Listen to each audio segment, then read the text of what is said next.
Hello students, आज हम पढ़ने वाले हैं फंडामेंटल थ्योरम ऑफ अर्थमेटिक, जिसको हम प्राइम फैक्टराइजेशन मेथड भी कहते हैं।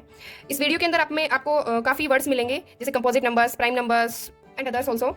और अगर किसी को नहीं मालूम है कंपोजिट नंबर क्या होते हैं, प्राइम नंबर क्या होते हैं, वैसे तो मैं इस वीडियो में आप कोशिश करूंगी कि आपको एक्सप्लेन करूं, बट फिर भी अगर किसी को डिटेल में पढ़ना है, और मैं तो चाहूंगी कि आप डिटेल में पढ़ो ताकि आपको एक एक चीज़ बहुत ही अच्छे से समझ में आए। तो अगर आपको डिटेल में पढ़ना है तो आप मेरी पहले की वीडियो देख सकते हैं, रियल नंबर्स वाली। और अगर उसमें भी अगर आपको ऐसा हो कि नहीं मेरे को तो इतनी बड़ी वीडियो है, कौन देखेगा यार, ये वो वगैरह वगैरह जो बहुत होता है स्टूडेंट्स के मन में, तो आप शॉर्ट्स में भी जाके 30-40 सेकंड की वीडियो भी देख सकते हो, ताकि आपको रियल नंबर समझ में आ सके, नंबर सिस्टम समझ में आ सके, आपको पता हो कि नंबर्स क्या होते हैं, कंपोजिट नंबर्स क्या होते हैं, प्राइम नंबर्स क्या होते हैं, रियल नंबर्स क्या होते हैं, rational, irrational and many more. आपको ये सब आने चाहिए। मैथ्स पढ़ते हैं तो नंबर्स तो आने ही चाहिए, क्योंकि मैथ्स की जड़ यानी कि नींव नंबर से ही रखी जाती है। तो शुरू करते हैं फंडामेंटल थ्योरम ऑफ अर्थमेटिक, जिसको हम प्राइम फैक्टराइजेशन मेथड भी कहते हैं।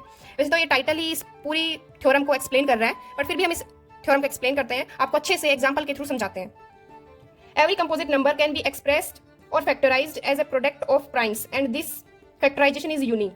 मतलब क्या है, कोई भी कंपोजिट नंबर वो क्या है, प्रोडक्ट्स ऑफ प्राइम्स, यानी कि एक कंपोजिट नंबर प्राइम नंबर्स का प्रोडक्ट होता है। और ये जो फैक्टराइजेशन होता है ये एक यूनिक पार्ट होता है। यूनिक मतलब आप इस चीज़ को जरूर ध्यान रखें कि इस फंडामेंटल थ्योरम में ये वर्ड यूज किया गया है, क्यों यूज किया गया है, कैसे यूज किया गया है, इसके सारे आपके आंसर्स आपको आगे वीडियो में मिलेंगे। Apart from the order in which the prime factors occur, मतलब कि जो प्राइम फैक्टर्स नॉर्मली होते हैं थोड़ा सा अलग है। ये कैसे अलग है ये आपको बताते हैं। जैसे कोई composite number, products of prime numbers जैसे 2, 3, 5, 7, 11 etc, वो नंबर्स जो खुद से और 1 से डिवाइड हो सकते हैं, उसके अलावा किसी से नहीं हो सकते। जैसे 2 1 से और 2 से ही हो सकता है, 3 1 से और 3 से हो सकता है। और कंपोजिट नंबर जो खुद के अलावा 1 से और अदर्स से भी डिवाइड हो सकता है, वो सब नंबर्स कंपोजिट नंबर्स होते हैं। जैसे एक एग्जाम्पल है 4 का अब हम फैक्टराइजेशन करेंगे तो इसका मिनिमम मतलब कितने प्राइम नंबर्स में आप इसको तोड़ सकते हो। जैसे 2 × 2 = 4, और इसको हम 2 का पावर 2 भी लिख सकते हैं।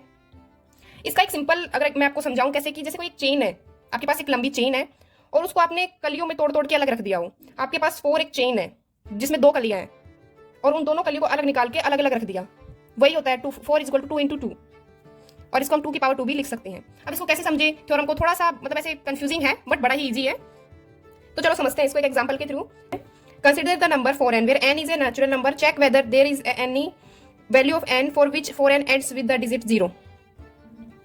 मतलब ये कि हमारे पास एक नंबर है 4n, जहाँ पे n हमारे पास एक नेचुरल नंबर है, और हमें ये चेक करना है कि हम n की ऐसी क्या वैल्यू रखें जहाँ पे जिसका फिर रिजल्ट जो 4, जैसे 4 की पावर 2 रखेंगे या फिर 4 की पावर 3 रखेंगे, तो जो हमारे पास एंड डिजिट आएगी जो किसी भी आंसर की, उसमें 0 आना चाहिए। तो चलो देखते हैं कैसे होता है ये। So given 4n ends with 0, so it would be divisible by 5। अगर एंड जो हमारे पास आंसर आएगा 4n का, अगर वो एंड 0 से हो रहा है तो नो डाउट हमारे पास 5 से वो डिवाइड होगा, और अगर 5 से वो डिवाइड होगा तो हमें ये है कि 4n का हमें एक प्राइम फैक्टराइजेशन में 5 भी होगा ना। लेकिन ये हमें बहुत अच्छे से मालूम है कि 4 के प्राइम फैक्टराइजेशन के अंदर 5 कभी नहीं होता है। आप कभी भी देख लो, 5 4 के अंदर कभी नहीं आता है। आप 4 को कभी भी यहाँ पे कोई भी नंबर रख लो, पर उसमें कभी भी 5 नहीं आएगा मल्टीप्लीकेशन में, या फिर प्राइम फैक्टराइजेशन के अंदर 5 नहीं आएगा। 4n का सिर्फ 2 ही पॉसिबल है।